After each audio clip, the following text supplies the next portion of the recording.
Does GoDaddy give free SSL? GoDaddy does not offer free SSL certificates for most of its hosting plans, but there are some specific scenarios where you might get a free SSL certificate. Here's a breakdown. 1. Free SSL for the first year with hosting plans. If you purchase certain web hosting plans, such as business hosting, WordPress hosting, or managed WordPress hosting, GoDaddy provides a free SSL certificate for the first year. After the first year, you'll need to pay to renew the SSL certificate, typically at a cost of $69.99 per year. This can vary depending on the plan and promotions. 2. Free SSL with Website Builder. GoDaddy's Website Builder plans for users who create a website through their Builder tool typically include a free SSL certificate for the duration of the plan. This is especially useful for e-commerce websites where you need to secure your visitors' data.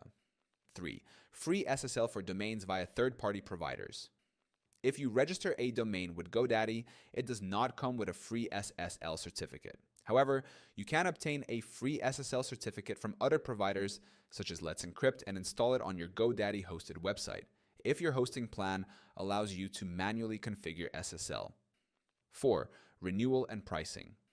After the first year, the SSL certificate will need to be renewed at GoDaddy's regular rate, unless you're using an alternative like Let's Encrypt, which provides free SSL certificates that you can install manually on GoDaddy.